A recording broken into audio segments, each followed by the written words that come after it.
السلام علیکم ورحمۃ اللہ وبرکاتہ۔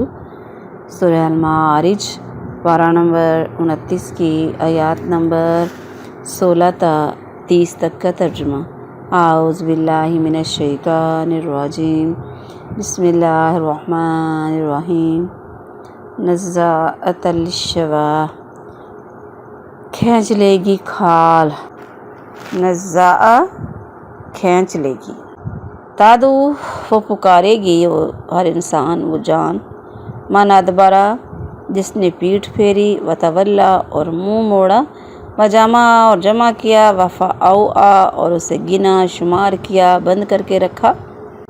ان الانسان بے شک جو انسان ہے، خلق پیدا کیا گیا ہے، ہلوا تھوڑے دل والا، اذا جب مسہ پہنچتی ہے اس کو، شر کوئی تکلیف، جزوعاً تو گھبرا جاتا ہے، وَإِذَا اور جب مسہ الخیر پہنچتی ہے اس کو کوئی بھلائی، منوع تو لوگوں سے روکنے لگ جاتا ہے، یعنی مال و دولت ملے تو دوسروں سے روکنے لگ جاتا ہے، ان کو دیتا ہی نہیں۔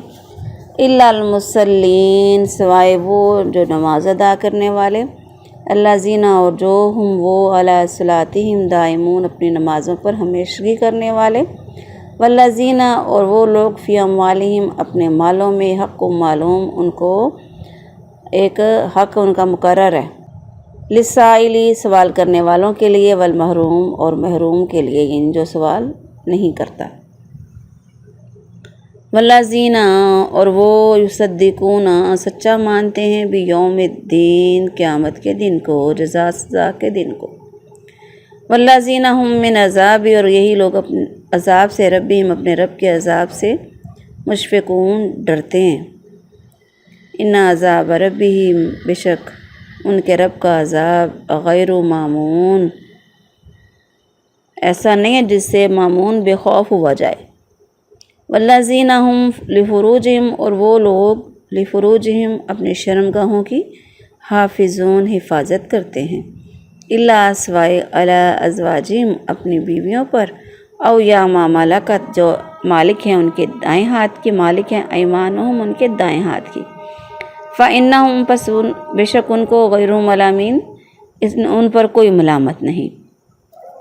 بامحاورہ ترجمہ، منہ اور سر کی کھال کو کھینچ کر اتارنے والی ہے، وہ ہر اس شخص کو پکارے گی جس نے اس سے پیٹھ پھیری اور منہ موڑا اور مال جمع کیا اور اسے بند رکھا۔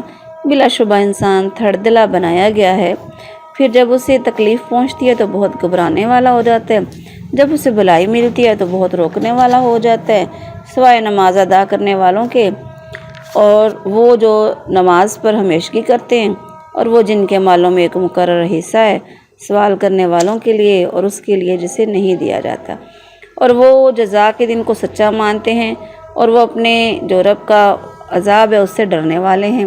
یقیناً ان کے رب کا عذاب ایسا ہے جس سے بے خوف نہیں ہوا جا سکتا، اور وہ جو اپنی شرمگاہوں کی حفاظت کرتے ہیں مگر اپنی بیویوں پر یا جن کے مالک ان کے دائیں ہاتھ ہیں، تو یقیناً وہ ملامت کیے ہوئے ان پر نہیں ہیں۔ السلام علیکم ورحمۃ اللہ وبرکاتہ۔ سورہ المعارج پارہ نمبر 29 کی آیات نمبر 16 تا 30 تک کی تفسیر۔ اعوذ باللہ من الشیطان الرجیم، بسم اللہ الرحمن الرحیم۔ رب اشرح لی صدری ویسر لی امری واحلل عقدۃ من لسانی یفقہوا قولی، رب زدنی علما۔ آیت نمبر 16، نزاعۃ للشوا۔ استغفر اللہ۔ یہ اس آیت کا تعلق پچھلی آیت کے ساتھ ہے کہ جہنم ایک شعلہ مارنے والی اس کی آگ ہے، وہ کیا کرے گی، منہ اور سر کی کھال کو اتار کر کھینچ دے گی، سر اور چہرے کی کھال کو، کہ اس شعلے کی لپیٹ فوراً ہی سر اور چہرے کی کھال کو جلا کر اتار کھینچے گی، اور یہ بھی کہ وہ کھال بار بار درست ہوتی رہے گی، اور آگ کا شعلہ اسے بار بار جلاتا رہے گا، البتہ دل قائم رہے گا تاکہ عذاب کی تکلیف برقرار رہے۔ استغفر اللہ، استغفر اللہم انا نعوذ بک من عذاب جہنم۔ آیت نمبر 17 سے 18، تادو من ادبر وتولا، یعنی جن لوگوں نے دنیا میں ایمان کی طرف بلائے جانے پر پیٹھ پھیر لی نا اور منہ موڑ لیا، اب جہنم انہیں اپنی طرف بلائے گی اور کیا ہوگا کہ اس طرح نہیں بلائے گی کہ چاہیں تو جائیں اور چاہیں تو نہ جائیں، ایسا تو نہیں نہ ہوگا۔ وجمع فأوعى، یعنی انہوں نے کیا کیا، بخیلی کی، کنجوسی کی، اللہ کے راستے میں خرچ نہیں کیا، جمع کر کر کے رکھا، پھر اس کو گن گن کے رکھا۔ وہ جہنم جو ہے وہ کلام بھی کرے گی۔ کہتے ہیں قیامت کے دن آگ سے ایک گردن نکلے گی جس کی 2 آنکھیں ہوں گی، حدیث میں آتا ہے، جو دیکھتی ہوں گی، اور 2 کان ہوں گے جو سنتے ہوں گے، ایک زبان ہوگی جو بولتی ہوگی۔ وہ کہے گی مجھے 3 قسم کے آدمیوں پر مقرر کیا گیا ہے، ہر جبار عنید پر، اور ہر اس شخص پر جو اللہ کے ساتھ کسی کو اور کو معبود بنائے، اور مصوروں پر یعنی تصویریں بنانے والے۔ آیت نمبر 19 سے 21 تک۔ ان الانسان خلق ہلوعا، یعنی انسان کی میں پیدائشی طور پر یہ کمزوری رکھی گئی ہے کہ وہ تھوڑے دل والا، بے صبر ہے، تکلیف پہنچتی ہے تو گھبرا جاتا ہے، مال یا کوئی اور نعمت ملتی ہے تو اس کو اپنے پاس روک روک کے رکھتا ہے، کسی کو دیتا ہی نہیں، حقداروں کو بھی نہیں دیتا۔ مگر یہ کمزوری ایسی نہیں کہ انسان اس پر قابو نہ پا سکے۔ اہل ایمان نہ تو مصیبت میں گھبراتے ہیں اور نہ خوشحالی میں اتراتے ہیں۔ اللہ کے نبی علیہ السلام کی حدیث ہے، صہیب رضی اللہ عنہ روایت کرتے ہیں، فرمایا کہ مومن کا معاملہ عجیب ہے کہ اس کے سب کام ہی اس کے لیے خیر ہیں، اور مومن کے علاوہ ہر یہ چیز کسی اور کو حاصل نہیں ہوتی۔ اس طرح کہ اسے کوئی خوشی پہنچتی ہے تو شکر کرتا ہے، سو وہ اس کے لیے خیر ہوتی ہے، اور اگر تکلیف پہنچتی ہے تو صبر کرتا ہے، سو وہ بھی اس کے لیے خیر ہوتی ہے۔ تو اس کے لیے کوشش کرنا پڑتی ہے۔ آیت نمبر 23 اور 22 دونوں۔ مگر کیا وہ لوگ جو الا المصلین، مگر نمازی بے صبرے بھی نہیں ہوتے، تھوڑ دلے بھی نہیں ہوتے، تھوڑے دل والے بھی نہیں ہوتے، نہ مصیبت پر شکوہ شکایت کرتے ہیں اور نہ نعمت ملنے پر بخیلی کرتے ہیں۔ اب نماز کی ادائیگی صحیح ہونا ضروری ہے، اور صحیح ادائیگی کی وجہ سے انسان کے اندر عزم اور ہمت پیدا ہوتی ہے، وہ ایسی تمام کمزوریوں پر قابو پا لیتا ہے۔ کیونکہ روزانہ 5 وقت جو نماز ہوتی ہے تو دنیا کے کسی لالچ کے بغیر اگر پورے آداب کے ساتھ، ساری شرطوں کے ساتھ نماز کو ادا کیا جائے تو پھر ایسا ہوتا ہے، ایسا ویسے مشکل بہت ہے۔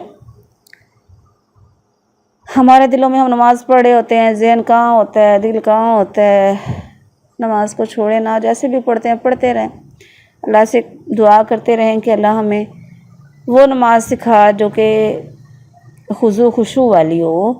ویسے بھی حدیث میں آتا ہے نماز کی اہمیت، قرآن میں کئی جگہ پہ نماز کی اہمیت کا بتایا گیا ہے کہ کیا ہے، بین العبد و بین الکفر ترک الصلاۃ، یعنی بندے اور کافر کے درمیان نماز ترک کرنے کی دیر ہے، یعنی فرق صرف اتنا سا ہی ہے۔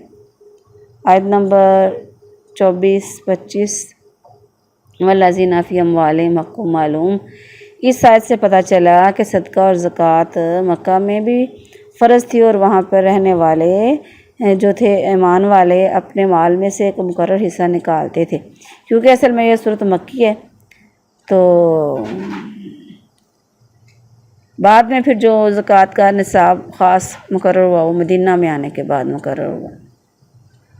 والذین یصدقون بیوم الدین، یعنی ان کے اعمال کا اصل کیا ہے بات، ان کا قیامت پر ایمان اور رب تعالیٰ کے عذاب کا خوف ہے، جس وجہ سے وہ اللہ کے راستے میں خرچ بھی کرتے ہیں، سچ بھی بولتے ہیں، جزا سزا کے دن کو بھی سچا مانتے ہیں۔